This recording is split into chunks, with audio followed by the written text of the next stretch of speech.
하나님 은혜 감사합니다. 하나님 우리를 구원하시고 또 몸된 교회 가운데 우리를 두시고 또 주님 선한 일을 위해서 우리를 귀하게 사용해 주셔서 감사합니다. 부족한 사람이지만 하나님께서 무리를 이루게 하시고 이 무리 속에서 하나님 성령으로 역사하여 주셔서 정말 또한 이 무리를 이끌어 가시면서 하나님의 일을 할 수 있도록 해주십니다. 특별히 주님께서 이 임실 지역에 교회를 세우시고 또 아직 구원받지 못한 많은 영혼들을 위해서 이 교회를 사용하시면 감사합니다. 모든 성도들이 하나 되어서 정말 이 일을 끝까지 잘 해낼 수 있도록 도와주시고 정말 주님 우리가 아니면 할 수 없기에 우리가 다 힘을 모아서 주의 복음을 이곳에 또 여러 분들에게 증거하는 일을 하다가 주님 배울 수 있도록 역사해 주시기를 부탁드립니다. 오늘 또 주일을 맞이해서 우리 임실교회 형제자매님들 또 한자리에 모였습니다. 아버지 하나님께서 우리에게 또 필요한 말씀을 주시고 또 우리 마음에 감동 감화시켜 주셔서 정말 주를 위해서 더욱더 힘차게 살아갈 수 있는 귀한 또 마음을 허락해 주시기를 부탁드립니다. 여러 사정으로 인해서 함께하지 못한 형제자매님들 어느 곳에 있든지 그 마음 지켜주시고 또 이곳을 향해서 그 마음을 기억하며 항상 기도하는 마음으로 이 시간 함께할 수 있기를 간구드립니다. 그리고 다음 주에는 더 많은 분들이 함께할 수 있도록 주 성령께서 도와주시옵소서. 오늘도 교육 가운데 주님께서 계획하신 일들이 많이 있습니다.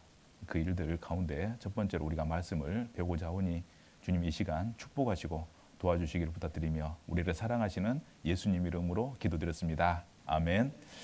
네, 오늘 성경 우리 사도행전 6장을 좀 보도록 하겠습니다. 사도행전 6장입니다. 그 소식지에는 다른 주제가 있는데요. 제가 그 주제로 말씀드릴까 하다가 아무래도 이 말씀이 더 필요하지 않을까 싶어서 오늘 좀 말씀을 드리도록 하겠습니다. 사도행전 6장입니다. 신약성경 196페이지, 신약성경 196페이지입니다.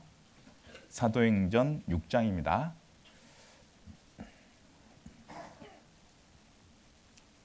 사도행전 6장. 배경은 아시겠죠?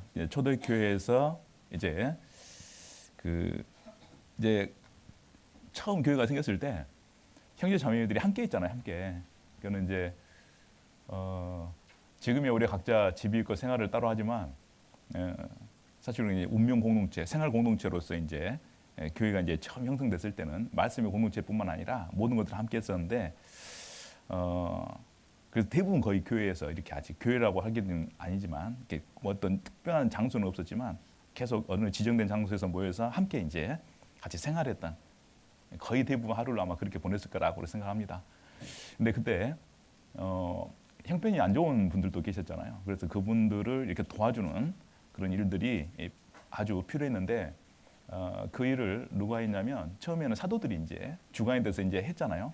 근데 숫자가 많아지다 보니까 이제 사도들이 말씀도 전해야 되지, 기도도 해야 되지, 이렇게 많은 일들이 있는데 여러 가지 일을 한꺼번에 해낼 수 없는 그런 상황이 된 거예요. 숫자는 한정돼 있잖아요. 그래서 특별히 봉사 일을 하게 하기 위해서 집사 7분을 선택하게 하는 일이 있잖아요. 그래서 7명이 선택돼서 오는데, 자, 제가 읽겠습니다. 6장 3절부터 보면, 형제들아, 너희 가운데서 성령과 지혜가 충만하여 칭찬 듣는 사람 7을 택하라.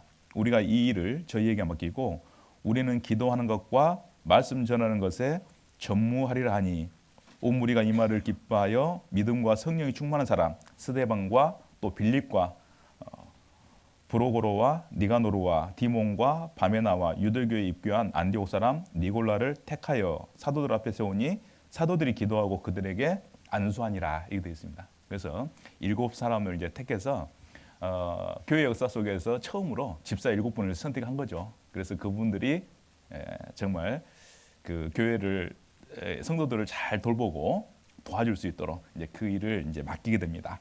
근데 그 중에 유명한 분들이 있네요. 유명한 분 누가 있습니까?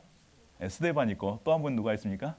빌립. 나머지 분들은 잘 모르겠어요. 근데 그 중에 또 이제 한 사람은 또 아주 반대로 유명한 사람 있죠. 니골라, 그죠? 나중에 이름이 아무튼 중요한 것 같아요. 이름이 뭐예요? 니골라가 뭐예요? 안 그럽니까? 응? 아무튼 이름이 중요한 것 같아요. 이름이.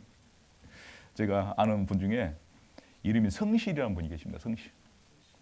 이름이 성실해요. 인생이 어떻게 했어요? 성실해요. 예. 근데 성이 또 원시예요. 예. 원청 성실해. 아무튼. 그러니까 이름이 참 중요한 것 같아요. 그죠? 예. 그래서 이름을 잘 지어주는 것이 좋겠는데 딱 보니까 니골라 별로 안 좋잖아요. 그죠? 예. 골이 항상 나 있어요. 이렇게. 예. 그래서 그래서 이제 그 나중에 이제 이 니골라는 믿음을 이제 비판하게 되는데요. 아무튼 그래도 나머지 분들은 어떻게 되는지 모르겠지만 최소한 우리 스데반과 빌립에 대한 이제 내용을 압니다. 근데 스데반은 바로 이제 그 얼마 있다가 죽잖아요. 예루살렘에 큰 핍박이 있고 난 다음에 있으면서 바로 가장 먼저 순교했던 분 중에 한 분이 누구냐면 바로 이제 스데반이라는 분이시고 스데반 다음에 누구냐면 빌립이신데 빌립은 그 환난을 피해서 이제 그 예루살렘 밖으로 이제 피신하게 됩니다. 피신해서 이제 복음을 전할 수밖에 없는 그런 이제 환경이 되게 되는데 그래서 오늘은 이제 누굴 보려고 그러냐면 스데반 집사님은 돌아가셨으니까 지나가고요. 스데반 집사님한테 참 배울 것이 많잖아요. 근데 오늘은 빌립 집사님에 대해서 좀 공부를 해볼까 합니다. 사실은 이제 근데 성경을 보면 집사 빌립에 대해서는 단서들이 많지 않아요. 내용들이 많지 않습니다. 그래서 이게요. 성경에 보면 조각조각 있어요. 조각조각. 빌립에 아주 작은 그 행적들이 조각조각 있는데 그래서 하나의 그림 완성을 시킬 수도 없어요. 이제 그 조각들이 많아가지고 우리가 그 퍼즐 맞추듯이 이렇게 맞추면 좋겠는데 빌립 집사님의 행적은 아주 조각이면서도 많지 않기 때문에 그걸 갖다가요 큰 그림을 맞출 수가 없는 거예요. 인생을 다 표현할 수가 없는 겁니다. 근데 중요한 건 뭐냐면 그 조각 몇 개만 갖다가 이게 뽑아다가 딱 그분의 인생을 딱 그려보면요 이 거대한 그림이 되는 거예요. 그래서 오늘 그 빌립 집사님의 그 삶의 조각 몇 개를 가지고 그분의 인생을 한번 그려보는 시간이 되었으면 좋겠습니다. 그리고 그 인생이 결국 누구의 인생이 돼야 되냐면 나의 인생이 돼야 되겠죠. 그래서 우리의 인생에 많은 조각들이 있는데 그 조각들이 맞춰졌을 때 사실 우리는 날마다 조각을 하나씩 만들어내고 있지 않습니까? 근데 그 조각들이 맞춰졌을 때 우리 인생도 하나님 보셨을 때 아름다운 정말 위대한 그림이 되기를 소망하는 마음으로 우리가 이 말씀을 함께 공부했으면 좋겠다 그런 생각이 듭니다. 말씀드린 대로 초대교회 이제 예루살렘 교회에 큰 핍박이 있고 스데반은 죽고 그래서 사도 외에는 이제 많은 구원받는 그리스도인들이 예루살렘에 있을 수가 없는 거예요. 왜냐하면 잡히면 죽으니까. 그러니까 이제 그렇다고 해서 버틸 수가 없잖아요. 그래서 몇몇 사도 외에는 많은 분들이 대부분의 사람들이 예루살렘 빠져나가서 이제 여러 곳에 이제 흩어지게 되는데 자, 이 빌립 집사님도 어쩔 수 없이 어떻게 되냐면요. 가게 되는 겁니다. 그래서 8장을 잠깐 보면요. 사도행전 8장에 보면 사도행전 8장에 1절부터 보면요. 스데반 집사님이 7장 54절에 이제 부터 이렇게 내용에 이제 돌아가시고 그 8장 1절을 보면 사울이 그의 죽임 당함을 마땅히 여기더라 알게 되어 있습니다. 그러면서 그날에 예루살렘에 있는 교회에 큰 핍박이 나서 사도 외에는 다 유대와 사마리아 모든 땅으로 흩어지는지라 경건한 사람들이 스데반을 장사하고 위하여 크게 울더라 이게 되어 있습니다.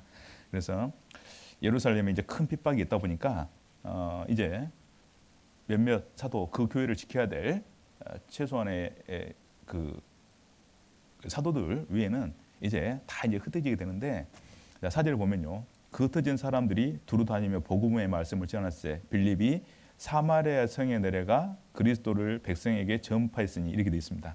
그래서 많은 분들이 흩어지는데 빌립은 어디로 가냐면 사마리아로 간 거예요. 사마리아로. 예, 사마리아. 근데 이제 처음부터 조금 이제 남다르죠.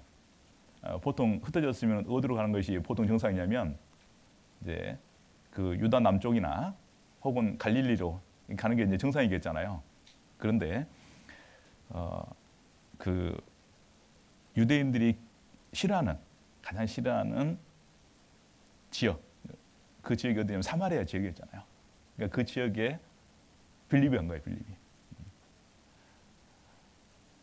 그래서 이 빌립이 이제 그곳에 가서 이제 말씀을 전해야 되는데,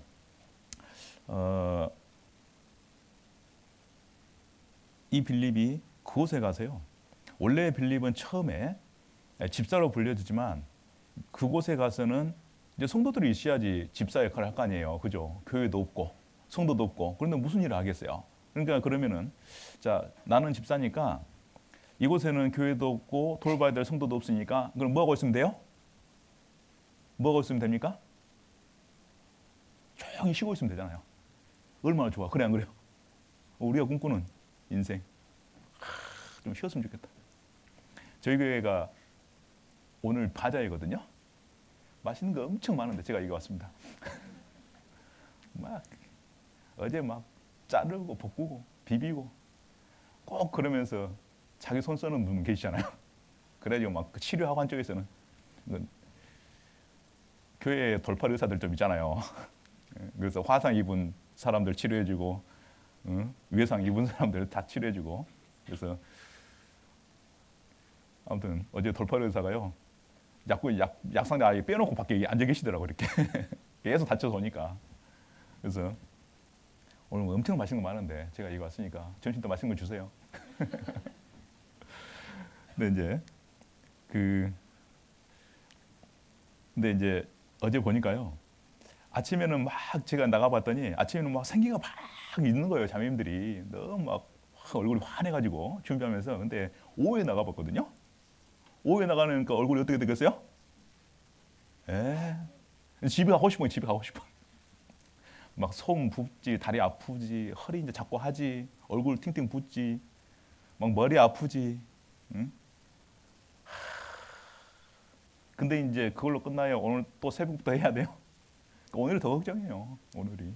그래서 아침에 저희 자매도 못 일어나는 거예요. 못 일어나. 그래서 막 끙끙대면서.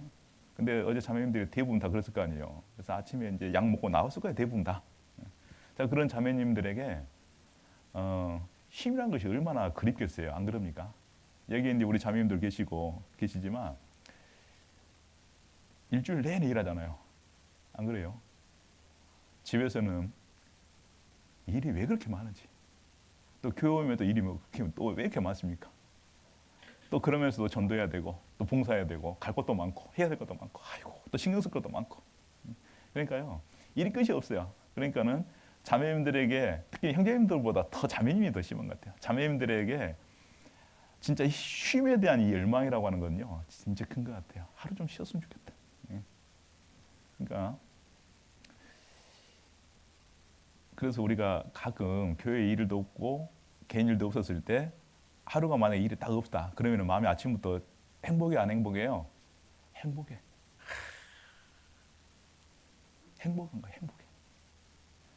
그래서 이 시간이 빨리 갔으면 좋겠어요? 천천히 갔으면 좋겠어요? 한 이 시간은요 1초 기다려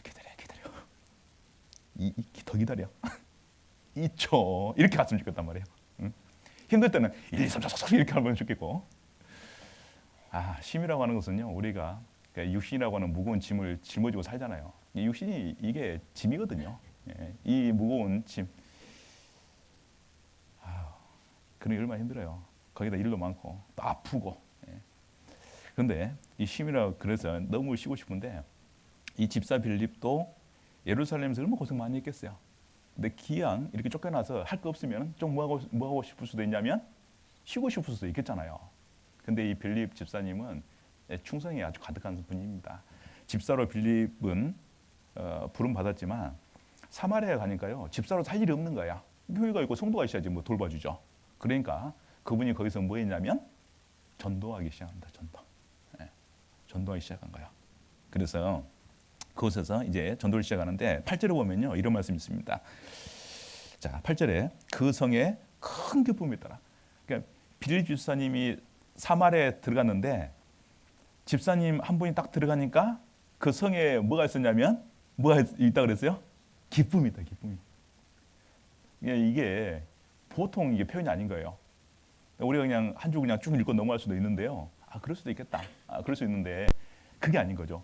세상에 어떤 한 사람이 들어갔는데 그곳에 기쁨이 있다? 우리가 그래 본 적 있냐 이 말이에요. 내가 회사에 들어갔는데 회사에 기쁨이 있었어요? 내가 학교 갔는데 학교에 기쁨이 있냔 말이에요. 나 때문에. 가정에 가면 나 때문에 우리 가정이 기쁘냔 말이야. 그러니까요.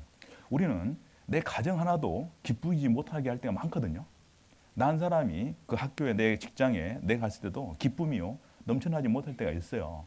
그런데 이 집사님이 한 분이 딱 들어가니까 그 사마리아 성이 기쁨이 넘쳐버린 거예요. 이게 뭐냐면은 바로 믿는 사람의 영향력이라고 볼 수 있겠죠. 그런 삶을 산다 그러면 얼마나 좋겠어요. 그러니까 빌립 집사님의 한 조각 한 조각을 모아보니까 벌써 어때요?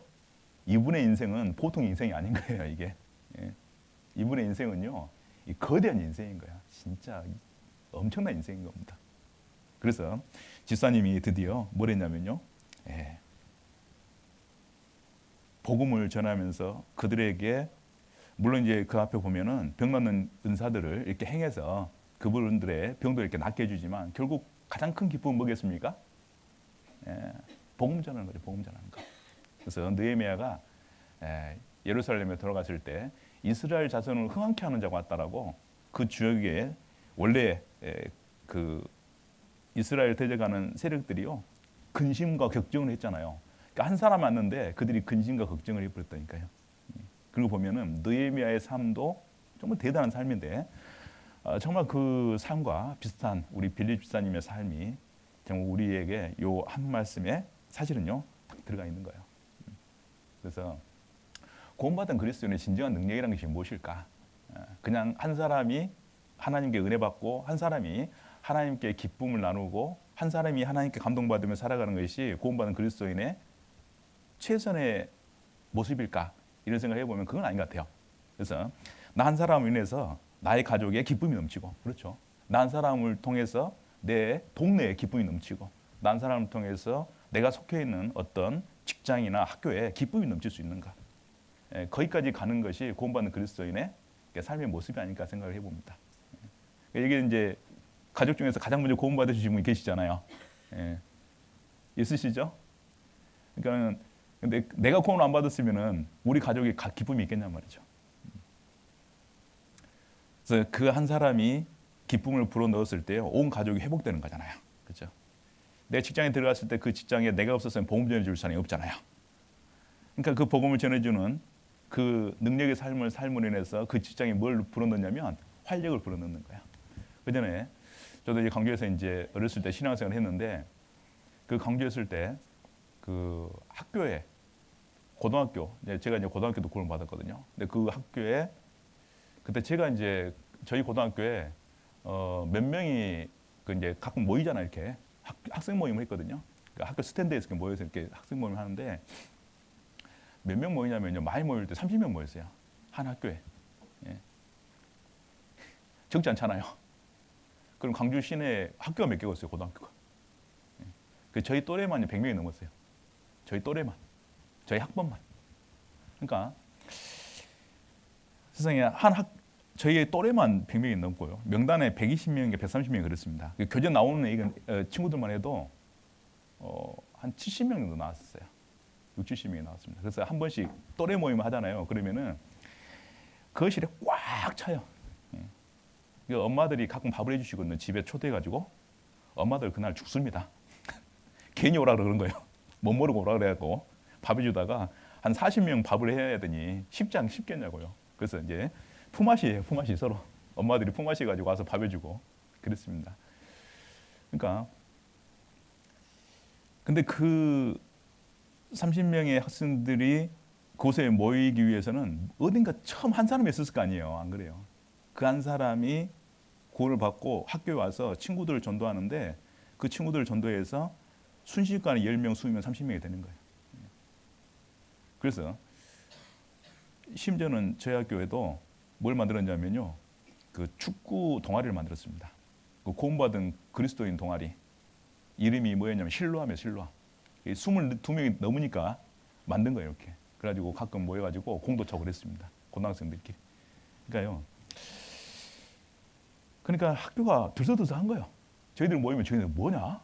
이렇게 한 거잖아요. 궁금해서 와서 물어보고 너희는 뭐냐? 예, 그리스도인입니다. 이렇게. 뭐야? 학교에서 공식적으로 정해준 건 아니지만 우리끼리 만든 거예요. 그냥 실로함이라고. 조직이에요, 조직. 그래서 그러니까 이런 걸 보면요.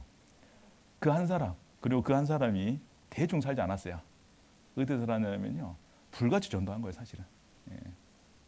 불같이 전도했기 때문에 그 한 사람을 통해서 더 많은 사람들이 전도에 구원받고 하나님께 돌아온 거예요.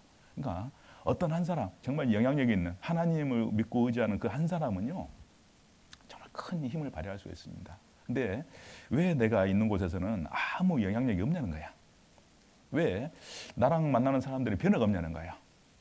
왜 나는 내 가족 안에 내가 살고 있고, 내가 이 어떤 마을에 내가 살고 있고, 어떤 내가 그 직장에, 어떤 내 학교에 내가 살고 있는데 왜 나를 통해서는 그들에게 기쁨이 전해지지 않는 거야. 그걸 잘 생각해 보면은 결국 누구 때문이에요? 예.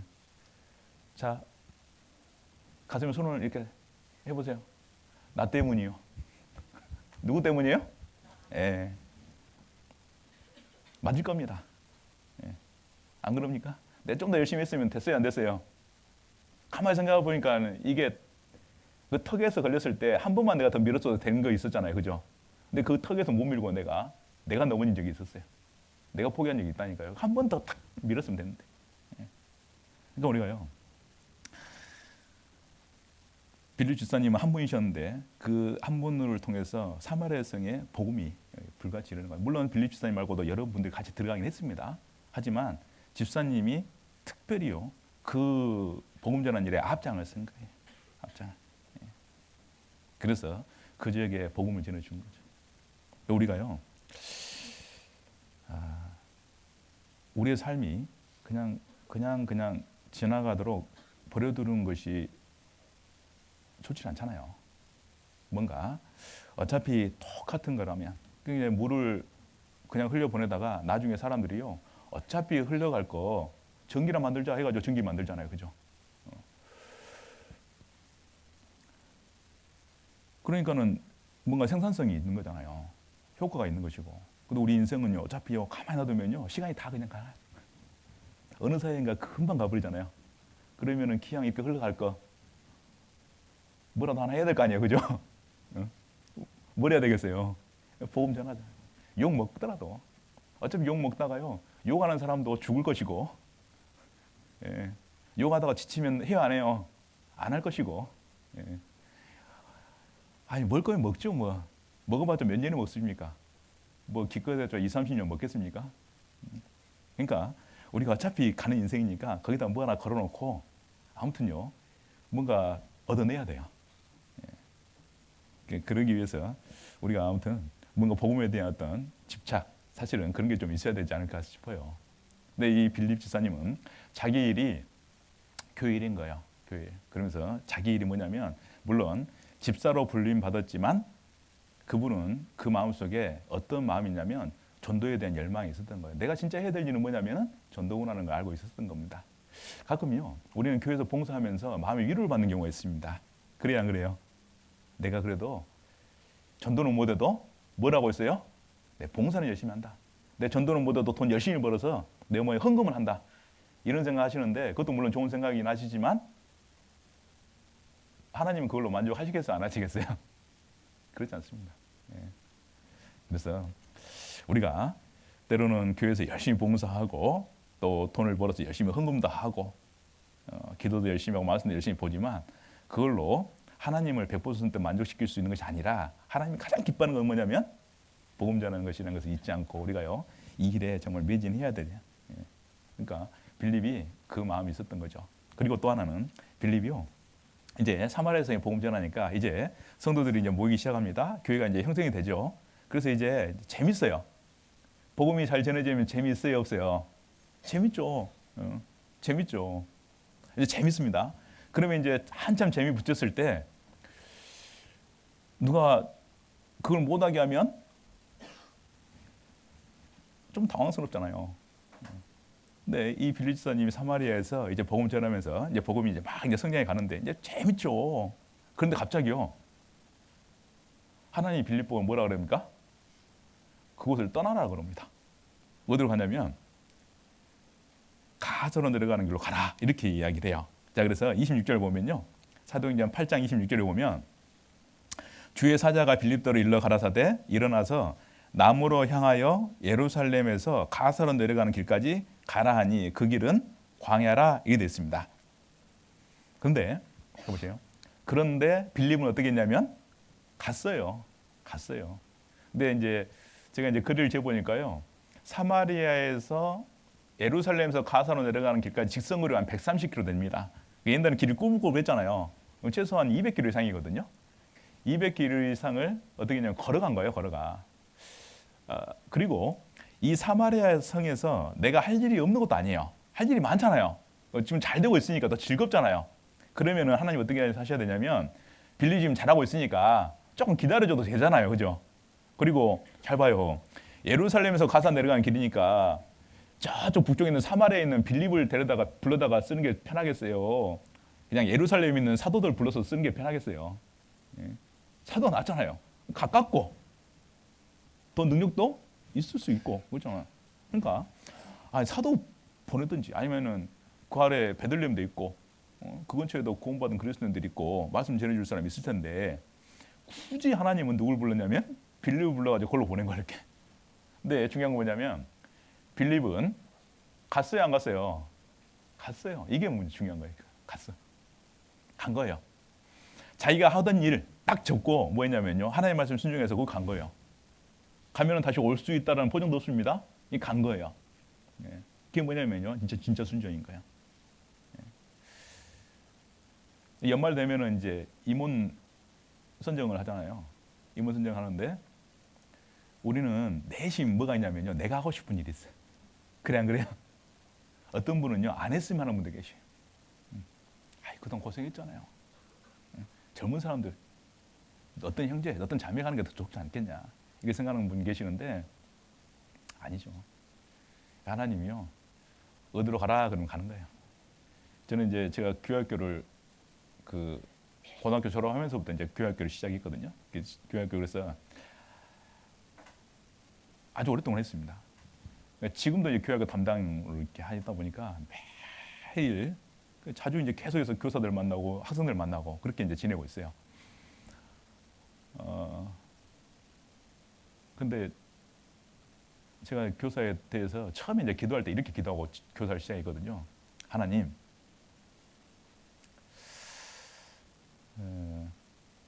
제가 이제 고등학교 때는요. 근데 고등학교 때는 교회학교가 그렇게 좋지 않았어요. 그래서 이제 우리 선배들이 엄청 노력을 해가지고 이제 좋은 교육교를 만들어냈는데, 제가 이제 어떤 기도를 하고 교회학교 처음 시작했냐면요, 하나님,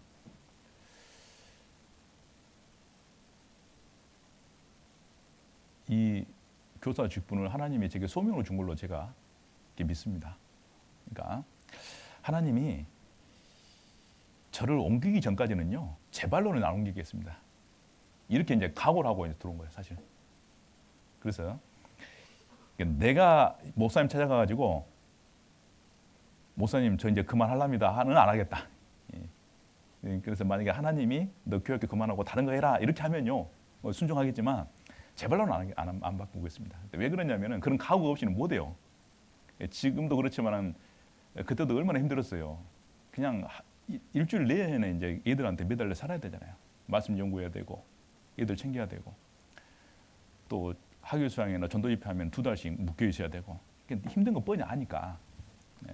그래서 처음에 그런 각오 없이는 안 되겠더라고요. 그래서 처음 기도할 때 그렇게 기도하고 시작을 했습니다. 그래서 중간에 힘들 때가 많이 있잖아요, 사실은. 힘들 때 많이 있는데도 불구하고 처음에 이제 그만두고 싶은 마음이 기가 올라올 때가 있어요. 이렇게 그만해야 돼. 애들도 말도 안 듣고 주먹이 울고.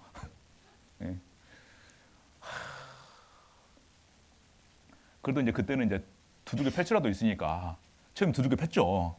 애들 말 안 듣고 그러면 두들겨 펴고 막 벌 세우고 암송 못하면 집에 안 보내주고 밥도 안 먹이고 딱 문 앞에 서가지고 암송 딱 하고 나면은 체크해가지고 암송 딱 해가지고 다 하면은 너 밥 먹으러 가 다음 이렇게 밥도 안 먹이고 그렇게 해도 됐잖아요 그때는. 제가 이제 교학교 하면서 개발한 고문 방법이 50가지입니다. 애들이요. 그 50가지 중에 15가지 정도 가면은 거의 다 말을 잘 들었어요.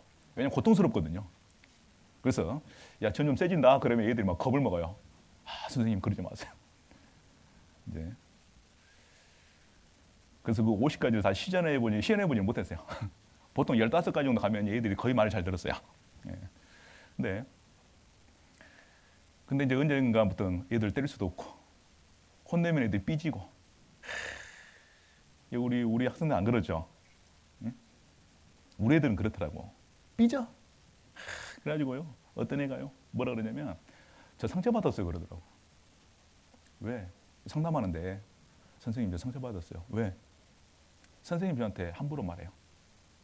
함부로 말했어요. 그래서 뭐라 그랬냐? 그랬더니 뭐라 그랬대? 너 그렇게 해서 하면 안 된다고. 그럼 좀 혼을 냈어요. 상처를 받은 거예요, 진짜로. 그래서 선생님한테 뭐를 여쭤봤어요. 선생님 이렇게 말한 적 있어요? 예, 목사님, 아니, 선생님 제가 그렇게 말한 적이 있습니다. 왜 그렇게 말했어요? 제가요, 1년 내내 참다가 한 번은 말했으면 한 번. 그러니까는 그 학생이 11개월 동안 선생님에게 뭘 줬어요? 상처를 준 거예요. 그 상처를 선생님은 11개월 동안 받은 거예요. 이렇게 꾹 참고. 그러다가 마지막 12월에 한마디 한 것이 자기한테 큰 상처가 돼가지고 교회를 떠나야 되겠대. 이런 애들하고 이제 제가 이제 생활을 해야 되잖아요.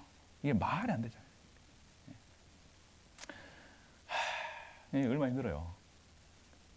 거기다가 일도 힘들고 바빠지고 또 직장, 대학 때야 뜨듯이 시간 내서 이렇게 하지만은 직장 때는 또 그게 안 되잖아요. 그러니까는 그만두고 싶은 생각이 들어도 처음 기도가 항상 저를 붙들고 있는 거예요. 이렇게.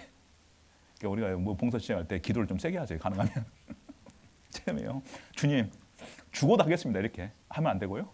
주님 옮길 때까지는 제가 아무튼 열심히 하겠습니다.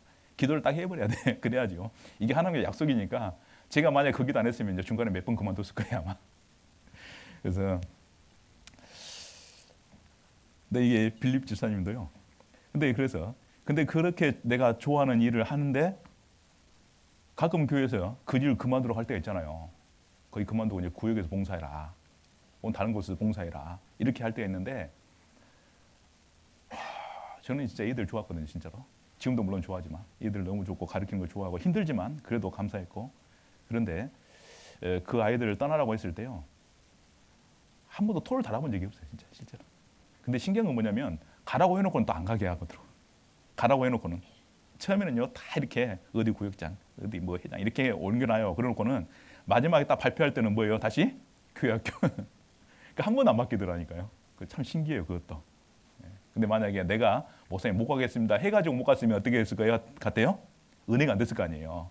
그런데 야 하나님께서 내 마음을 아시고 목사님을 통해서 내가 그 일을 계속 할 수 있도록 도와주시는구나. 이걸 깨닫고 나니까요. 그 다음부터는 순종이 정말 절로 됐어요. 내가 형편과 사정을 가장 잘 아시니까 하나님이 내게 가장 맞는 일을 주시는구나. 그래서 그 일을 하도록 하시더라고요. 끝까지. 그래서 전도인 되기 전까지도 교회학교에서 봉사하다가 들어왔는데 그리고 전도인 되니까 또 광주교회에서 또 교육 담당하라 그래가지고 거기서 하고 또 이게 송정에서도 교육 담당할 전도인 보내달라고 해서 제가 또 가게 되고 그러니까 지금까지 아무튼 여기서 못 벗어나고 있습니다. 그러니까 하지만 감사해요. 기쁘고 우리가 정말 마음에 그 가고 근데 중요한 건 뭐냐면 그렇다고 해서 그 일을 끝까지 해야 되느냐 그건 아닌 거예요. 하나님이 만약에요 다른 일 하라 그러면요 주저없이 그 일을 하는 거죠. 그것이 바로 구원받은 그리스도인의 하나님께서 우리에게 맡기신 사역을 담당해가는 우리 신앙인의 기본적인 자세가 될 겁니다. 그래서 교회에서 뭘 맡기든지 우리는 어떻게 하면 됩니까? 순종하면 되는 거예요. 누가 더 잘할 것 같다 이렇게 말할 필요가 없는 거예요. 예루살렘에 많은 사도들이 있고 그 주에도 많은 구원받은 그리스도인 보낼 사람도 많이 있었지만 하나님 굳이 누굴 불렀어요? 사마리아에서 빌립 불러서 걸로 가라 그러잖아요. 근데 그걸 갔더니 누굴 만나요? 넷이 만났지 않습니까? 그것도 신기해요. 넷이 만났는데 빌립은 한 200km 사마리아에서 제대로 먹지도 못하고 살지도 못했을 거 아니에요. 꾀죄죄한 사람이 한 200여 킬로를 걸어왔으니 또 얼마나 또 꾀죄작었어요. 근데 거짓골이죠, 거짓골. 근데 그 거짓골의 사람이 누굴 만나야 되냐면 간다게 넷이 만나야 되는 거예요. 자, 생각해 보세요. 내가 지금 양복이고 그 사람 앞에 가도 지금 떨리고 불안하고 신분의 차이가 너무 많이 나는데 거짓고를 하고 있는 나한테 와서 뭐라고 그래요? 그 넷이 만나는 겁니다. 아마요 좀 생각해 보면 그 앞에서 가긴 갔어도 거기서 넷이한테 가기는 어려웠을 거다 이런 생각이 들어요. 그런데 이 빌립은 그냥요 다뜸 달려가서 뭐라 그럽니까? 너 있는 거 깨닫느냐고 당장 물어보잖아요. 그것이 바로 뭐냐면 빌립의 담대함이었던 것이죠. 이제 복음 전하는 사람의 태도일 수도 있습니다. 근데 거기서 한 사람을 전도했는데 중요한 건 뭐냐면요. 그 한 사람이 어떤 사람이냐면 이디오피아에서 가장 영향력 있는 사람 중에 한 사람이었던 거예요. 그러니까 그 사람이 가서 뭐 했겠어요? 이디오피아에서 그 사람이 복음 전한 겁니다. 그러니까 사마리아 성에 붙들려 있었으면 이디오피아 내에서 공 못 받았을 거 아니에요. 못 받았으면은 이디오피아가 복음으로 한번 들썩이지 못했을 거 아니에요. 근데 사마리아 성을 떠나서 한 성을 떠나서 또 거기서도 또 일할 사람이 있으니까 떠나서 빌립이 가서 한 사람을 전도했더니 그 사람이 가서 한 나라를 들썩여 버렸다니까요. 그래서 하나님의 말씀에 순종하니까 빌립은 한 사람한테 복음 전했는데 중요한 건 뭐냐면 한 나라를 전도하는 것이 돼버린 거야. 그게 바로 능력이라고 생각합니다. 능력. 그래서 우리가요 정말 주님 말씀에 순종해서 그 말씀을 따라가는 것 그것이요 결국은 뭘 보게 되냐면 좋은 결과를 보게 되는 거예요. 그래서 우리에게 필요한 것이 뭐냐면 순종이 정말 맞을 겁니다. 그래서 여호수아를 읽어보면 3장에 보니까 이스라엘 사람들이 가나안 땅 들어갈 때 요단강이 넘실넘실 되고 있었잖아요. 그때 모멸 거두는 시기라고 그랬습니다. 모멸 거두는 시기가 봄이잖아요. 근데 우리나라에 보면 추운데 이제 사실 이제 눈이 녹아가는 시절이지 않습니까? 그래서 그 모멸 거두는 시기에 이스라엘 북쪽에 있는 헐몬산 만연서들이 쫙 녹아내리는 거 이렇게 녹아내리면서 갈릴리 호수에 물이 가득 차고 그 가득 찬 물이 이제 요단강을 통해서 사해로 막 흘러가는 시기거든요. 그때가 그러니까 제일 물이 많을 때예요. 하필이면 하나님은 그때 드러납니다. 그러니까 하나님은요 좀 짓궂을 때가 있어요. 그래 안 그래요? 아니 좀 가을에 물 좀 말랐을 때 무릎이나 찰 때 이때 가나가면 얼마나 좋았겠어요, 그죠? 그런데 신기하게도 하나님은요 절대 그렇게 안 하십니다. 물론 그렇게 할 때도 계시지만 뭔가 우리에게 보여주고 가르쳐주기 위해서는요 또 그런 걸 사용하셔요. 그래서 물이 적을 때 들어가면 좋을 텐데 가장 물이 많을 때 어깨 너냐게 메고 제사장들부터 어떻게 해요? 발을 담그라는 겁니다. 죽으라는 소리죠. 한마디로 말했어요. 그런데 제사장들이 그 언약궤를 메고 그 강에 발을 넣었을 때요 강물이 쫙 말라서 저쪽 아람 변방에서 물이 딱 멈췄다고 돼 있어요. 그래서 마른 땅이 돼가지고 이스라엘 사람들이 그 강을 물 없는 강을 이제 건너게 된 거죠. 그게 뭐냐면 눈에 보이는 환경과 하나님에 대한 믿음의 충돌이 그 속에 있는 거예요. 그런데 하나님에 대한 믿음이 더 강했을 때 그 환경을 이겨낼 수 있는 거죠. 근데 그 환경을 보면서 하나님의 말씀에 대한 그 믿음이 흔들려 버리잖아요. 그러면은 그 앞에서 못 들어가요. 그래서 우리가 지금 구원받는 그리스도인으로서 천지를 창조하시는 하나님의 명령 앞에 우리가 살아갈 때 과연 우리의 환경이 과연 중요하냐? 우리는 중요하다고 생각하지만 어쩌면요 그 환경은 결코 중요하지 않을 수도 있어요. 안 그럴까요? 그럼 우리는 환경을 보면서 야 나는 안 될 것 같아. 지금 안 될 것 같아. 응? 어쩌면 이건 힘들 것 같아. 이렇게 생각할 수 있는데요. 그게 아니라는 겁니다. 그것은 하나님의 능력을 맛보지 못하는 사람들의 뭐냐면요. 핑계일 뿐인 거예요. 일단 해보는 거죠. 자, 발을 담궜어요. 들어가 봤습니다. 전전 잠깁니다. 코까지 왔어요. 조금만 들어가면 어떻게 돼요? 이제 죽잖아요. 그때 나와도 되잖아요. 안 그럽니까? 근데요, 한번 담가보는 거예요, 코를. 안 되더라도 코를 담가보는 거예요. 담가봤을 때 그때 하나님이 그때 이제 일하실 수도 있거든요. 그러니까 우리가요, 야 이건 내가 아무리 봐도 이건 죽어. 이건 그만해야 돼. 아니죠. 끝까지 가봐야 되는 거예요. 어차피 죽어도 하나님 책임지실 거니까. 그래서 빌립이 갔을 때요, 이 진정한 순종을 행했을 때 결국 하나님이 그 일을요 하게 하신 거예요. 하나님의 놀라운 역사를 맛보게 하신 겁니다. 우리 고린도후서 5장을 잠깐 보면요, 하나님 우리에게 맡겨놓으신 일이 있잖아요. 고린도후서 5장 18절 19절 5장 18절 19절을 제가 읽겠습니다. 모든 것이 하나님께로 났나니 291페이지입니다. 신약성경 291페이지 고린도후서 5장 18절 19절을 제가 읽겠습니다. 모든 것이 하나님께로 났나니 저가 그리스도로 말미암아 우리를 자기와 화목하게 하시고 또 우리에게 화목하게 하는 직책을 주셨으니 이는 하나님께서 그리스도 안에 계시사 세상을 자기와 화목하게 하시며 저희의 죄를 저희에게 돌리지 아니하시고 화목하게 하는 말씀 우리에게 부탁하셨느니라 이렇게 됐습니다. 그러니까 하나님이 먼저 우리를 하나님과 화목하게 하시고 우리를 화목하게 할 수 있는 직책을 주시고 이 땅에 남겨놓으신 거예요. 우리가 이제 해야 될 일이 뭐냐면 하나님과 죄인들을 화목시키는 일, 그렇죠. 그 일을 해야 되는 거예요. 그리고 또한 구원받은 그리스도인들이 하나님과 화목하지 못할 때 구원받은 그리스도인들이 하나님과 화목하게 살 수 있도록 도와주는 일을 우리가 해야 되는 거죠. 근데 그 두 가지 역할을 잘 해내는 것이 구원받은 그리스도인의 진정한 삶의 모습이 되는 거예요. 근데 그 일을 이제 우리가 해야 되는 겁니다. 근데 그렇게 하기가 쉽냐 이 말이에요. 쉽냐 이 말이에요. 안 쉽거든요. 진짜 안 쉽습니다. 그런데 그 일을 하나님 우리에게 맡겨놓으셨어요. 그러니까 이게 보니까 그 19절에 마지막에 보니까 화목하게 하는 말씀 우리에게 부탁하셨다 이렇게 돼 있잖아요. 그러니까 부탁이라는 좀 이렇게 완곡한 부드러운 표현을 우리에게 쓰셨지만 사실은 부탁이에요, 명령이에요. 명령이죠. 사장님이 김 과장님 이것 좀 해주실 수 있어요? 좀 부탁드릴게요. 이게 부탁이에요, 명령이에요? 부탁이에요, 명령이에요. 명령. 안 하면은 뭐 하겠단 말이에요? 너 오늘 혼나? 잘려? 이거고요. 세상에 사장님이 하라는데 말이 부탁이지. 나를 세서라도 해야 돼, 안 해야 돼요? 해야 한다니까요. 하나님 우리에게 화목하게 하는 말씀을 부탁하셨는데 그 부탁이란 것이 해도 되고 안 해도 되는 것이 아니라 그리고 하는 것이 내가 주체가 아니라요. 이미 하나님 우리에게 명령하신 거거든요. 착각하면 안 됩니다.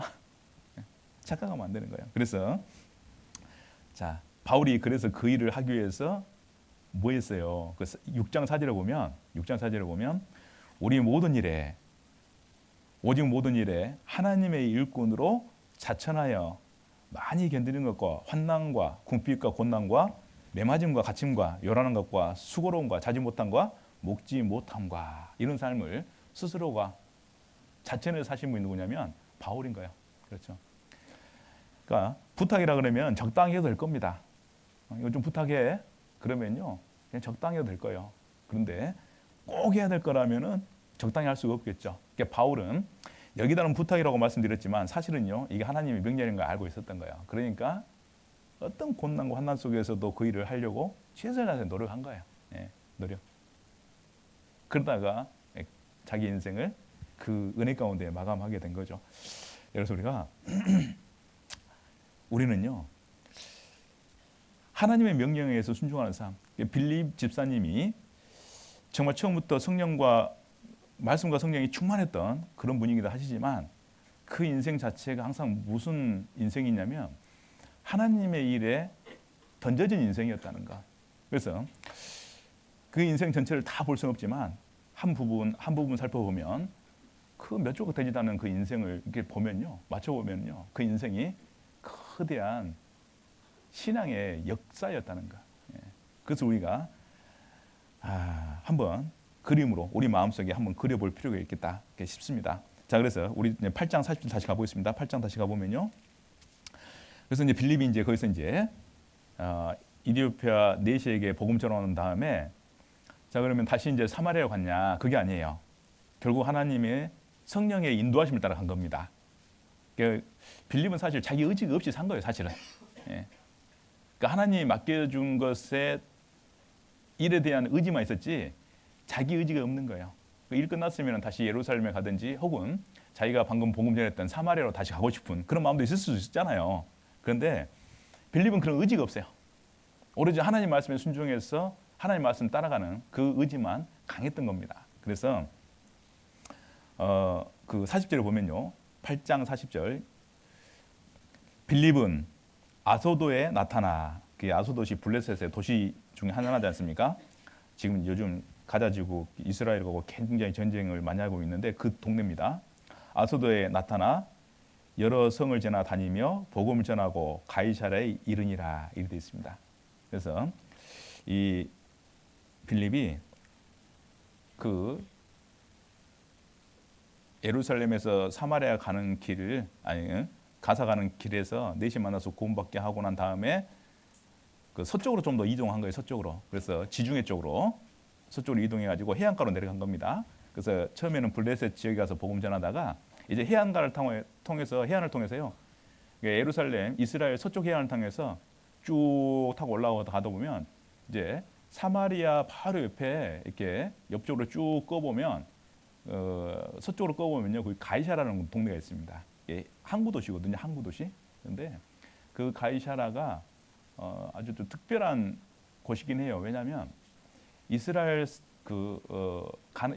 유대 지역에 있는 사람들이 유럽을 가기 위해서는 대부분 가이사를 통해서 오고 갔습니다. 큰 항구가 있고 거기에 배들이 정박을 하는 거예요. 우리나라 치면 어디 갔어요? 부산 정도 되는 거죠. 부산. 큰 배들이 많이 왔다 갔다 하는 게 이제 여객과 물류의 어떤 통행로.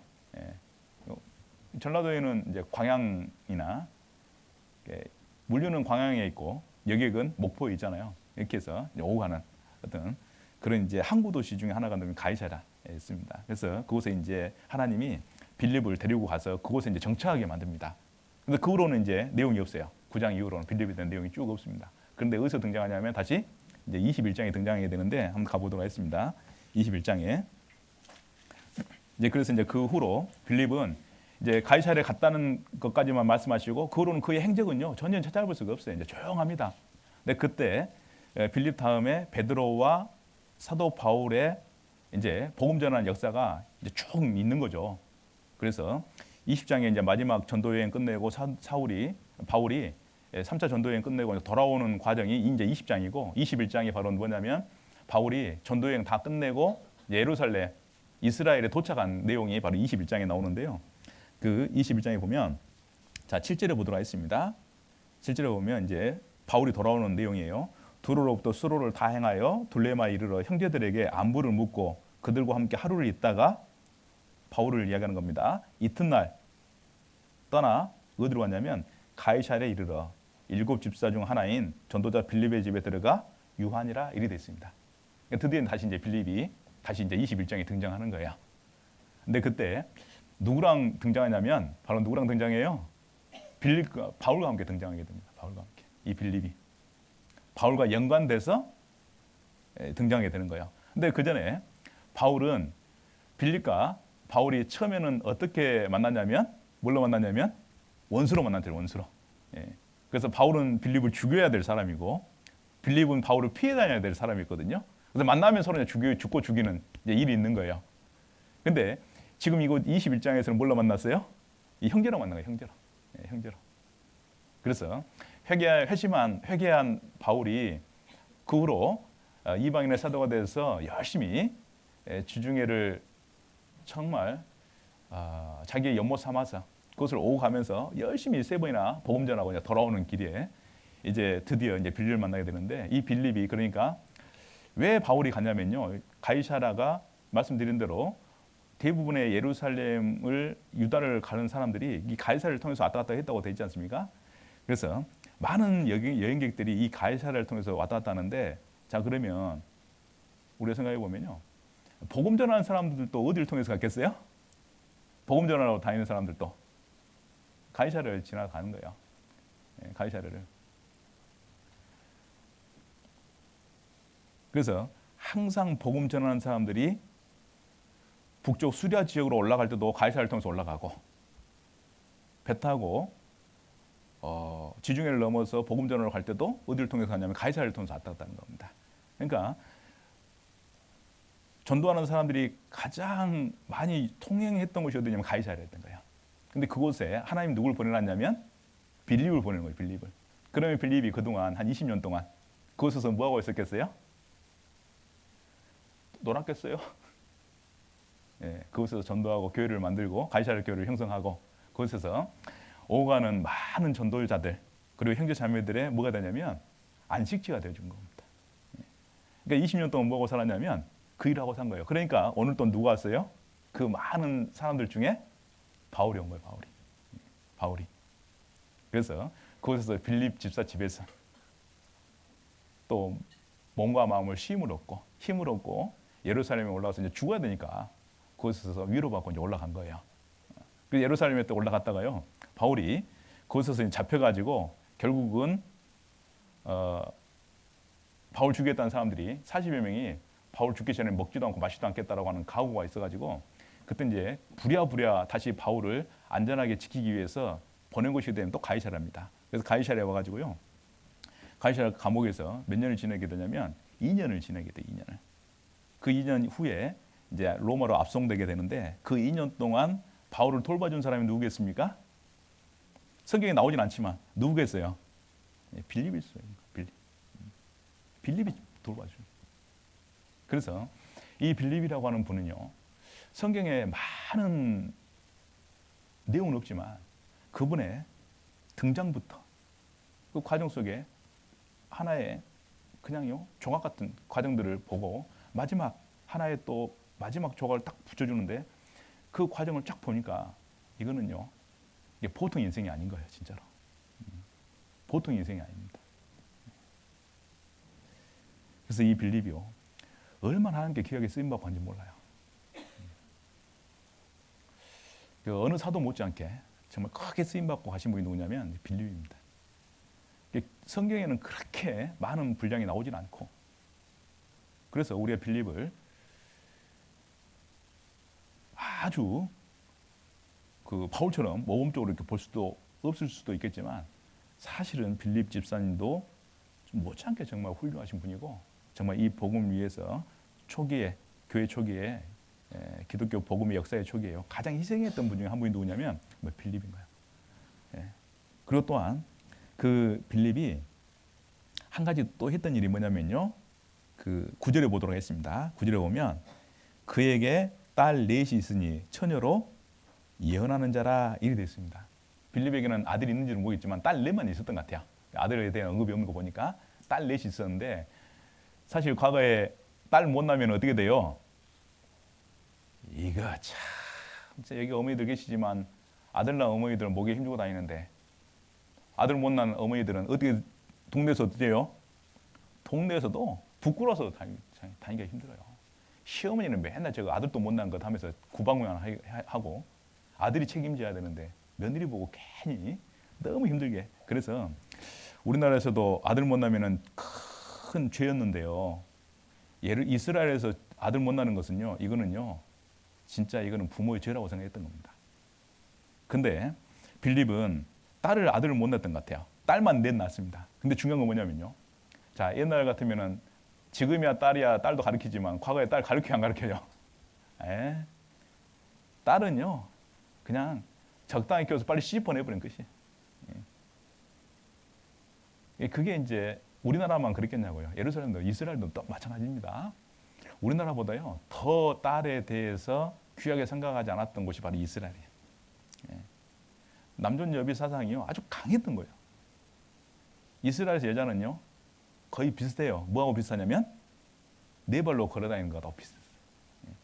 그러니까 그렇게 천대받는 그런 신분이었던 거예요. 출생부터 억울하죠. 하지만 그 사회가 그랬었어요. 그런데 그때 빌립은 그런 딸들을 어떻게 했냐면 뭘로 길러냈냐면 예언하는 자로 길러냈다 되어 있습니다.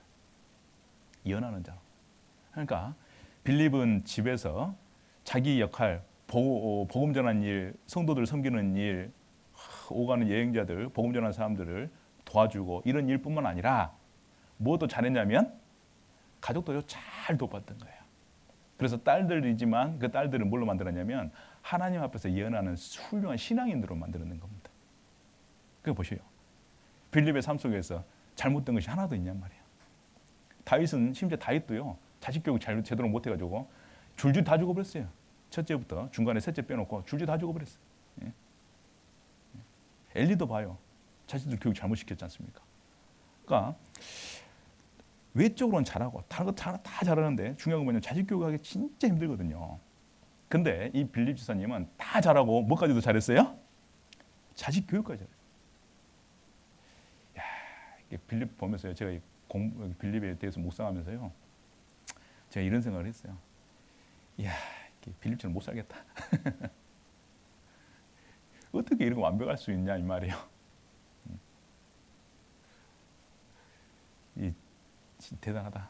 하지만 중요한 건 뭐냐면 그런 삶이 있다라는 것을 알고 그렇게 못 살더라도 그렇게 살아보려고 꿈이라도 꿔보자. 그리고 노력해보자. 그런 생각을 한 거예요. 자, 여기 우리도 보십시오. 교회에서 봉사하고 열심히 전도하고 우리 열심히 살아가는데 딱 우리 여긴 또 이제 자녀들을 두신 우리 젊은 부모님들 마음속에 기도하고 있는 것 중에서 가장 기도하는 것 중에 가장 간절하게 기도하는 것이 뭐냐면 뭐예요? 예, 자녀들. 예, 자녀 교육. 시간이 지나서 보니까요. 부모님의 행복은 자녀들이라니까요. 부모들이 돈을 많이 벌어서 큰 집 사고 큰 차 사고 땅 사놓고 통장에 동그라미 늘려놓고 보험 짱짱하게 들여서 병원 마음대로 갈 수 있고 그리고 자기 몸 관리 잘해가지고 건강하게 별 병 없이 이렇게 사는 것도 좋지만요. 마지막 퍼즐은 뭐였냐면은 마지막 퍼즐은 뭐겠습니까? 예. 마지막 퍼즐은 믿음이 있는 분들이라 또 복음 그럴까 싶네요. 예. 예, 거기까지 가지 마시고요. 이 세상에서 마지막 퍼즐은 제가 충청도 가니까요. 충청도 갈 때마다 제가 각오로 갑니다. 각오. 무슨 각오를 하겠어요? 혼자 열심히 해보리. 혼자 열심히 해야 되겠다. 기대하지 말고 어떻게 한다? 혼자 열심히 한다. 혼자 웃고 혼자 말하고 혼자 대답하고 혼자 하고 오겠다. 얼마 전에 제가 또 충청도 한번 갔다 왔지 않습니까? 이 앞달에. 아시겠죠? 근데 임실로 충청도 가까워요, 안 가까워요? 가까워요, 안 가까워요? 예. 연어매가 기요. 그죠? 연어매가. 제가 오면서 각오를 좀 했어요, 사실은. 각오를 했는데 상당히 힘드네요.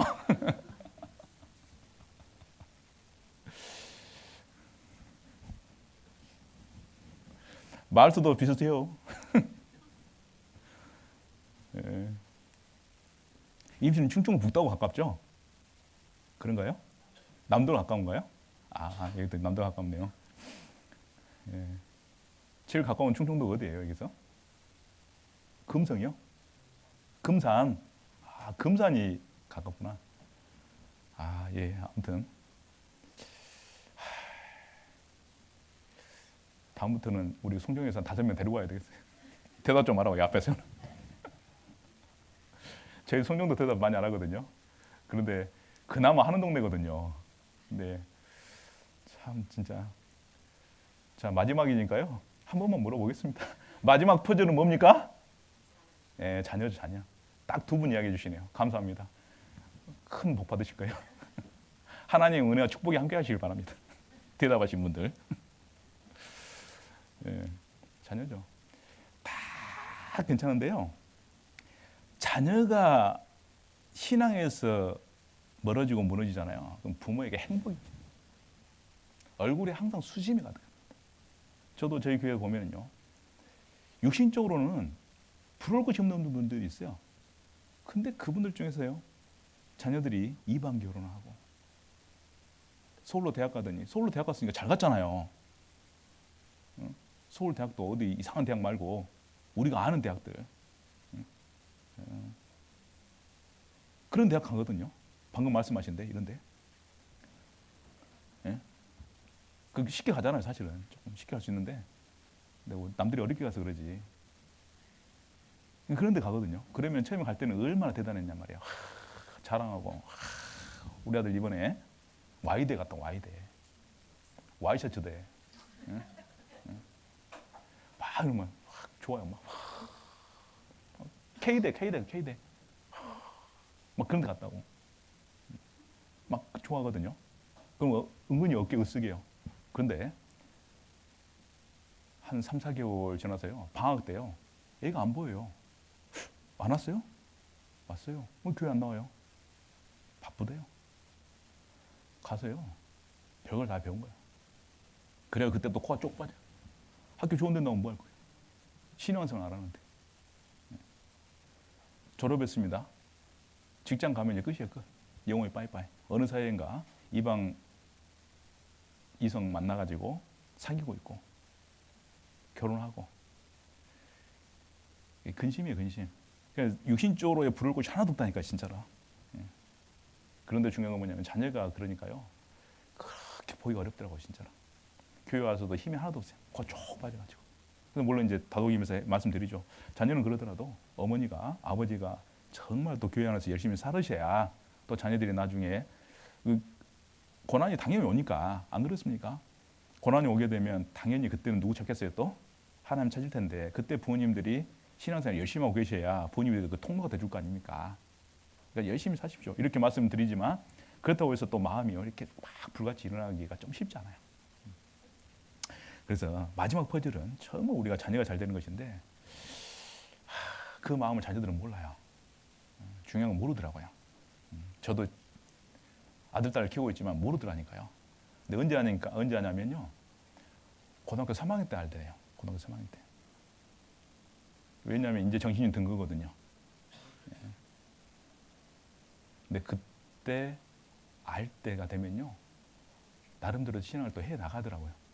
근데 그때까지 우리가 인고의 시절을 겪어야 되는데, 하지만 우리가요. 정말 한 가지 믿어야 될 것은 뭐냐면 우리의 삶이 결국 그 아이들에게 영향을 준다는 것. 그거 하나는 절대 잊지 않았으면 좋겠어요. 그러면 부모가 아이들에게 해줄 수 있는 것이 뭐겠어요? 잔소리가 아니에요. 잔소리로 사람이 변화될 것 같으면은 우리는 벌써 성인 군자가 돼 있어야 돼요. 그래 안 그래요? 돼야 한다니까요. 우리는요 성인 군자가 다 돼 있어야 돼. 근데 그렇게 잔소리를 우리 교회에서 많이 들었어도 오늘도 말씀 들으면서 어째요? 내가 왜 이랬을까? 이래. 잔소리로 되는 게 아니라니까요. 기도로 되는 거예요, 기도로. 그죠? 그리고 먼저 본을 보여줘야 돼요. 먼저 본을 보여줘서 그 자녀들이 정말 잘 자랄 수 있도록, 그 자녀들이 피하고 안전한 피난처가 될 수 있도록 그렇게 하셔야죠. 그래서 부모님들이 힘들 때 무릎 꿇고 기도하는 모습을 보여줘야 돼요. 힘들 때 울면서 하나님께 기도하는 내용 모습들을 보여줘야 된다니까요. 애들이 그때는요, 저 주책이시여 이렇게 할 수 있지만 자기가 나중에 힘들 때요, 자기도 무릎 꿇고 기도한다니까요. 이 보여줘야 돼요. 힘들 때 말씀을 더 가까이 하고, 힘들 때 찬양을 부르면서요, 마음에 힘을 얻는 모습을 보여줘야 돼요. 그러면 애들이요, 나중에요, 힘들 때 찬양 튼다니까요. 우리 엄마 들었는데 나도 한번 들어볼까? 튼다니까요. 근데 힘들 때 짜증내고 있잖아요. 그럼 애들도 나중에 짜증내고 있다니까요. 힘들 때 교제 안 나오잖아요. 그럼 애들도 나중에 안 나와요. 우리 엄마도 그러더라. 우리 아빠도 그러더라. 그래서 더 힘들고 어려울 때, 또 마음에 기쁠 때 어떻게 해야 돼요? 하나님께 감사하는 모습을 보여줘야 돼. 애들이 나중에 어때요? 좋을 때 누구한테 감사하고 있어요? 하나님께 감사하고 있다니까요. 이게 부모의 신앙이 아이들에게 그대로 들어갑니다. 근데 그 빌립의 딸 넷이 예언하는 사람이 됐다는 것은, 예언자가 됐다는 것은, 그것도 4명이 다 빌립의 모습이 과연 어떤 모습이었겠다는 거예요. 그러니 그 딸들이 그렇게 성장한 거예요. 그냥 된 게 아니잖아요. 우리 잠언 14장을 잠깐 보도록 하겠습니다. 그래서 잠언 14장.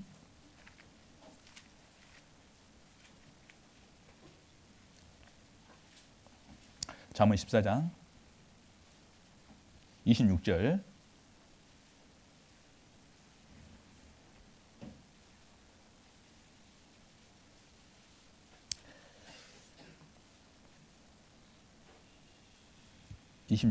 잠언 14장 26절입니다. 26절 제가 읽겠습니다. 여호와를 경외하는 자에게는 견고한 의뢰가 있나니 그 자녀에게 피난처가 있으리라 이렇게 돼 있잖아요. 예. 자녀가 안전하게 거하려면 자, 자녀는 누구 따라옵니까? 부모 따라오니까 부모가 어디로 가 있어야 돼요? 안전한 곳에 가 있어야죠. 부모는 위험한 곳에 있으면서 애들 보고 야, 너는 안전한 곳에 들어가라면 들어가냐고요. 안 들어가지. 그래서 부모가 먼저 주님 안으로 쏙 들어가면 자녀들도 어떻게 되냐면 주님 안으로 쏙 들어오는 거예요. 예. 문 밖에 서성일 수도 있거든요. 가끔은. 우리 사춘기 학생들이 문 밖에 서성이잖아요. 근데 중요한 건 뭐냐면 멀리 안 가요. 그 앞에서 뱅뱅 돌지. 제가 우리 아이들이 한참 사춘기 때요. 제가 그랬습니다. 아들아, 너 지금 영적으로 보면은 지금 문 밖에서 서성이는데 너 떠날 마음은 있냐? 그랬더니요. 아무리 정신없는 애들도 뭐라고 하냐면 아버지 지금 전 떠나질 않아요. 그게 뭐냐면 문 밖에 서성이고 지금 밖에서요. 애들하고 접촉은 하고 놀고 있는데 중요한 건 뭐냐면 뒤에 문이 어디 있는지는요. 이렇게 살피면서 놉니다. 위험할 때는 쏙 들어와야 되니까. 그러면 괜찮은 거예요. 꼭 문 안에 들어와 있어야지가 아니라 그때는 그럴 수밖에 없어요. 근데 그 문 밖에서 한 걸음 걸어 나왔다고 부모는요. 애가 망했다고 생각하는데 그러지 않습니다. 애가요. 생각이 깊어요. 생각보다. 여기 있는 우리 사춘기 학생들도 있지만요. 생각이 깊어요. 사실은. 부모들이 생각하지 못하는 생각들을 하고 삽니다. 실제로. 그러면서 자기들도 알아요. 내가 언젠가는 다시 돌아갈 곳이 있다는 것을 압니다. 그곳에 내가 가야 된다는 것을 알고 있어요. 그러니까 자기가 게임하고 친구 만나고 SNS하고 뭐하고 별짓을 해도요. 나중에 결국은 내가 가야 할 곳이 말씀 앞이라는 것은 알고 그 일을 해요. 사실은. 그러니까 부모들이 너무 성급하게요. 그래 하지 마시고 돌아올 때 언제든지 돌아올 수 있는 길을 밝혀주고 그리고 그곳에서 기도하면서 기다려주는 거. 그리고 또 그렇다고 해서 내버려둘 수는 없잖아요. 언제든지 빨리 가능하면 좀 빨리 돌아오도록 가능하면요 좀 권면해주고 이렇게 하는 게 좋겠죠. 그래서 부모는 아이들을 말로 교육하는 것이 아니라 모습으로 교육해야 한다. 그래서 어떤 유명한 그 교육학자가 이렇게 말했습니다. 부모는 자녀를 앞에 세워놓고 가르치지만 자녀는 부모 뒤에서 배운다고 그랬어요. 우리는 아이패드 세워놓고 막 가르치잖아요. 근데 애들은 그렇게 해서 가르치는 게 아니에요. 어머니의, 아버지의 삶을 보면서요. 애들이 뒤에서 보고 배운다니까요. 그래서 먼저 앞에서 하나님을 찬양하고 기쁨과 감사 속에 살면요. 우리 자녀들도 그 모습을 배워서 그렇게 사는 거예요. 그러니까 제가 부모들한테 꼭 하는 말이 뭐냐면 집에서 절대 형제 자매들이나 교회에 대해서 안 좋은 이야기 절대 하지 말아라. 애들이요 들어요. 교회 와서는 엄마가요. 아이고 형제 자매님 너무 반가워요. 좋아요. 행복해요. 고마워요. 감사해요. 해놓고 집에 가서는 그 자매 왜 그런지 모르겠어. 그런 순간이요. 애가 아는 거예요. 아 그렇게 신앙생활 하는구나. 가식적이구나. 그렇게 하는구나 다. 그렇게도 되는구나. 이걸 배우면요. 큰일 나는 겁니다. 자식이요. 망해요. 그래서 부부끼리라도 집에서는 뭘 해야 돼요? 애들이 있을 때, 특히 애들이 있을 때는 절대 형제 자매들의 혹은 교회에 대해서 안 좋은 이야기 하면 된다 안 된다? 안 된다. 이거는요. 아예 못을 딱 받고 계셔요. 아무리 분나더라도요. 말이 하고 싶으면 저기 어디 가서 해요? 어디 가서 하면 됩니까? 둘이서? 예? 어디요? 예? 어디로 그랬어요? 계단? 대나무숲. 거기서도 들어, 거기서. 거기서 들으니까 어디서 하면 되냐면 교회 와서 하시. 여기 와서요. 여기 와서. 하지 마세요. 그러니까 한마디로 하지 말으시란 말씀이에요. 뭐 대나무숲에 하면 됩니까? 안 돼. 하지 말라는 이야기야. 형제 자매들에 대한 불평스러운 이야기, 교회에 대한 불평스러운 이야기. 하지 마시고 형제한테 하지 마시고 자매한테 하지 마시고 누구한테 하시면 돼요? 하나님한테 기도하시. 듣고 보시는 하나님이 계십니다. 우리가 뭘 믿냐면요. 이 교회의 주인이 누구예요? 내가 아니에요. 교회의 주인은 성령이십니다. 성령이 자기 교회니까 성령께서 쳐요 안 쳐요? 쳐가셔요. 목자가 양을 치듯이요 교회를 돌보 가십니다. 그걸 믿고 사는 거예요. 예. 그러면 내가 할 일은 뭐냐면 잘 먹고 잘 크는 것밖에 없어요. 저 양이 똥이 묻었든지 말든지, 예? 저 양이 지금 씻었는지 안 씻었는지 그것이 중요한 게 아니라 나는 깨끗하게 하고 내가 잘 살면요 그 양을 누가 치료하냐면 성령께서 치료하셔요. 그래서 가능하면 그리고 좋은 이야기 하시요 교회에서 자녀들이 있으면 특별히 의도적으로 하셔야 됩니다. 우리 목사님 말씀 너무 좋았어. 이번 목사님 신방 모시는다는데 우리 교회에 너무 우리 집에 오시니까 너무 좋아. 응? 우리 고역자님 혹은 우리 어머니들 요즘 감기 걸리시다는데 몸이 어떠신지 모르겠어. 뭐 이런 걱정스러운 이야기들 이렇게 교회 이런 이야기 자꾸 하잖아요. 그러면 자녀들이 듣고요. 우리는 교회에 대해서는 저렇게 좋은 이야기만 해야 되는구나. 이거 깨닫는다니까요, 진짜로. 집에서 지금까지 교회에 대한 안 좋은 이야기 하셨던 분들 오늘 회개하시고 오늘부터 하실 거예요, 안 하실 거예요? 안 하기로 약속하시는 겁니다. 아셨죠? 예, 하지 마세요. 어떤 면에서 제가 생각을 해보니까요. 어떤 면으로 이야기해도 좋은 게 하나도 없더라니까요, 진짜. 그게 맞을 수도 있어요. 맞을 수도 있는데 중요한 건 뭐냐면 말하면서 내가 상처받아. 예, 말하면서 내가 분하더라니까요. 그래서 시간이 지나니까 나중에 아무 문제가 안 돼. 다 고쳐져 가지고요. 나중에 다 은혜되더라니까요. 그러면 상처받은 누구만 손해예요? 나만 손해더라니까요. 괜히 그때 판단하고 괜히 그냥 내가 분해하고 내가 괜히 기분 나빠하고 그러면서 기도하면서 씩씩거리면서 기도하고 말씀 볼 때도 말씀 잘 안 읽어지고 괜히 나만 손해더라니까. 시간 지나니까요. 아무 문제 없어. 그 형제 자매 다시 회개해가지고 하나님 바르게 살고 관계 좋아져가지고요. 잘 살고 내가 또 제가 보면서요. 당황스럽더라니까요. 진짜로. 그래서 그때 깨달은 게 뭐냐면 진짜 어떤 면으로든 안 좋은 것은 이야기하는 것이 아니겠다. 기다려주면 성령께서 하시는구나. 그리고 내가 해줄 것은 그분들이 더 잘 살 수 있도록 도와주고 기도해 주는 것밖에 없구나. 이 생각이 들었어요. 그래서 우리가 정말 자녀들을 잘 길러내는가 그것은 부모의 삶이 교육이 돼야 되는 겁니다. 그래서 우리 빌립 지사님이요 3가지 역할을 정말 잘하셨잖아요. 하나는 뭐냐면 봉사자의 역할. 그렇죠? 집사로서의 봉사자의 역할을 잘하셨고 두 번째는 또 뭘 잘하셨어요? 전도자의 역할. 세 번째로는 교육자의 역할. 그렇죠? 그래서 전도자로서도 최선을 다하셨고 봉사자로서도 최선을 다하셨고 교육자로도 최선을 다하셨던 그리고 그 모든 것들이 다 성공하신 분이 누구예요? 빌립 지사입니다. 그러니까 우리는 방금 한 4조각 정도밖에 안 봤어요. 근데 그 작은 조각들을 모아놓고 보니까 그 인생이 보셔요. 얼마나 대단한가. 우리도 작은 인생이고 보잘것없는 삶을 산다고 하지만 하나님 안에서는 우리의 삶이요 아주 위대한 그림이 될 수 있습니다. 그래서 그런 명작이 되기 위해서 오늘도 우리는요 우리의 인생의 화폭에 붓을 들고요 그려 나가야 돼요. 나갈 때 그냥 그리는 것이 아니라 가능하면 어떻게 그려야 되겠어요? 정말 하나님 앞에 아름다운 그림이 될 수 있도록. 근데 그 그림은 말로 그려지는 것이 아니고 뭘로 그려지냐면 고난으로 그려지는 겁니다. 인내로 그려지는 거예요. 희생으로 그려지는 겁니다. 노력으로 그려지는 거예요. 그래서 그 그림을 우리가요 그려서 하나님께 우리 인생이라고 하는 아름다운 그림을 하나님께 선물할 수 있도록 바칠 수 있도록 그렇게 하시면 좋겠다 그런 생각이 듭니다. 기도하고 마치도록 하겠습니다. 사랑과 은혜가 많으신 아버지 하나님 능력과 은혜 가운데 오늘도 함께 하시고 도와주셔서 감사합니다. 하나님 정말 우리의 생이 우리가 생각했을 때는 보잘것 없을 수 있겠으나 하나님 보셨을 때는 정말 귀한 모습이 될 수 있음을 우리가 잘 알고 있습니다.